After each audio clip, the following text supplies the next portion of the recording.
It's another Hello Healthy, a Dignity Health podcast with Bill Klaproth.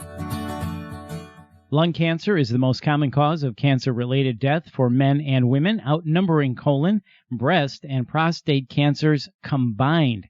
Here to talk with us about lung cancer, risk factors, screening, and treatment is Dr. Gaurav Signh, Medical Director of the Cancer Institute and Chief of Radiation Oncology at Dignity Health and St. Joseph's Medical Center in Stockton. Dr. Signh, thank you for your time. So who is most at risk for lung cancer? Hi, Bill. Thanks for having me. Well, in general, 90% of our lung cancer cases that we see are related to people who smoke or have significant exposure to secondhand smoking. We do see a fair amount of patients that have exposure to asbestos, which can also cause cancer. So that secondhand smoke, that really is problematic as well. Absolutely. We know that not only does direct smoking, but those that have family members in the household that heavily smoke can also create a higher risk of developing lung cancer in that population as well.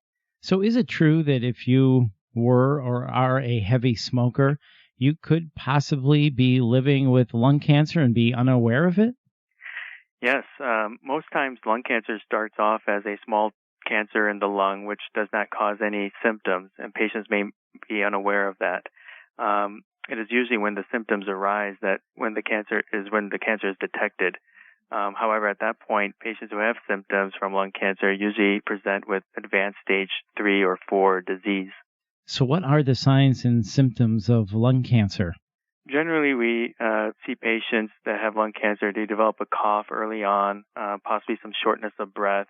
They are at risk of having a pneumonia related to the cancer. They could also be coughing up blood or have unexplained weight loss over the past few months. So if someone is experiencing these symptoms, when is it time to see the doctor? Certainly when the symptoms arise, patients should seek medical care immediately.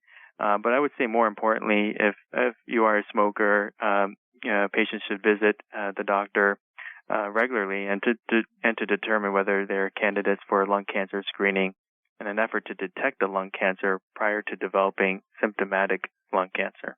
So let's talk about screening. You just mentioned that. How important is the screening, and how and when should someone get screened? Sure. We believe lung cancer screening is very important as it will help us detect lung cancer at an earlier stage where we feel we have a better chance of cure.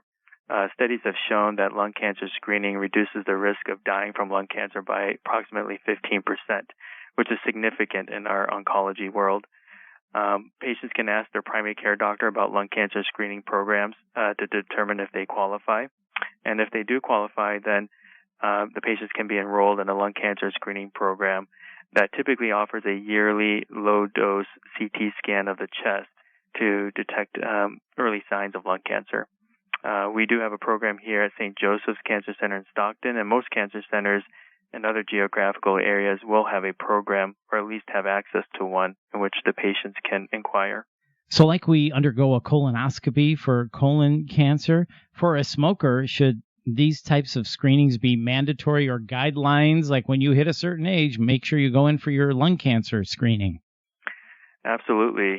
We do have data that supports screening patients as early as age 50 who have a significant past smoking history or are current smokers. A significant smoking history generally implies a 20-pack year smoking history or more. Wow. Okay, that's very interesting. And then when it comes time for diagnosis, how do you diagnose lung cancer generally? There's many ways we can diagnose lung cancer, but usually the course of events in diagnosing lung cancer starts off with a CT scan related to possibly some symptoms that the patient is complaining about. The CT scan typically will then demonstrate an abnormality in the lung, which can be biopsied with a needle. Once the biopsy is performed, we then have the pathologic diagnosis of lung cancer, which then we take that information and then go on to staging of the disease. And staging is important, obviously, because that will dictate how the patient will do prognostically and also what would be the best treatment options for the patient. Typically for staging, we conduct a whole body PET scan and or a mediastinoscopy which is a surgical procedure which samples the lymph nodes in the center of the chest to determine whether the lung cancer has spread to the lymph nodes as part of the staging process. So through that staging, you come up with treatment options. So then what are the general treatment options for someone who has lung cancer? Good question. It's highly variable dependent on the stage. For example, stage 1 disease, when it's early stage, the mainstay is surgical resection or surgical removal of the tumor. However, there are some patients that have had a heavy smoking history that have poor lung function and may not be eligible for surgery. There's alternatives that are non-invasive, such as stereotactic ablative body radiotherapy, which is a form of radiation therapy that's precisely applied to the lung tumor with a high dose of radiation in as short as 3 to 5 treatments, which offers equivalent results as surgery. That's solely for stage 1 and maybe some early stage 2 disease. However, for stage 2 and going forward, stage 2, higher stage 2 and early stage 3, surgery is still the main option. However, radiation may be employed along with chemotherapy prior to surgery in an effort to shrink the tumor down, making it more amenable to surgical resection. When we get to higher stage 3 or even 4, then really chemoradiation is the main option. Surgery plays less of a role unless it's for palliation. And stage 4, typically where there's widespread metastases beyond the area of origination, chemotherapy is the first line option.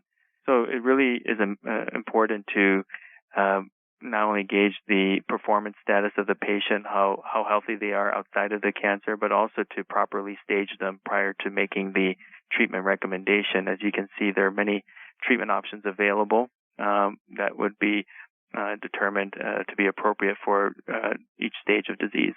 So with advances in medicine, has the overall prognosis improved for someone with lung cancer? I think overall, unfortunately, we still 70% of the patients that we diagnose with lung cancer have advanced stage 3 or 4 disease, and we're still looking at overall survival rates or cure rates in the 30 to 40% range, which really hasn't changed dramatically over the last 10, 15 years. However, now with the data showing that lung cancer screening can be quite effective at detecting cancer at an earlier stage, we're optimistic that if we detect patients at these earlier stages, that we can increase the cure rate overall for lung cancer, where we have more treatment options and better treatment options for early stage disease compared to advanced stage disease. The field of lung cancer treatment and oncology is advancing. We're making strides with advances in our research, and we're hopeful that we can better help advanced stage disease as well in the future. So it sounds like early detection is key. And if you could wrap it up for us, Dr. Signh, can you tell us how we can keep our lungs healthy and why we shouldn't be smoking?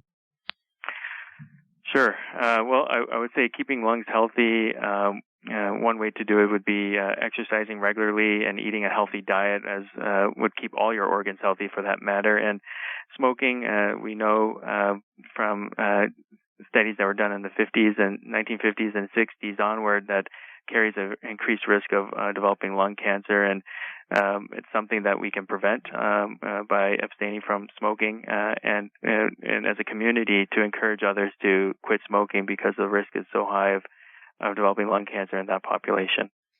Really good message and good information. And don't smoke. You just said it. The best preventative medicine for lung cancer? Don't smoke. That makes sense. So if you are a smoker, please get into a program and quit smoking. Dr. Signh, thank you so much for your time. And for more information, please visit stjosephscares.org/lung screening. That's stjosephscares.org/lung screening. This is Hello Healthy, a Dignity Health podcast. I'm Bill Klaproth. Thanks for listening.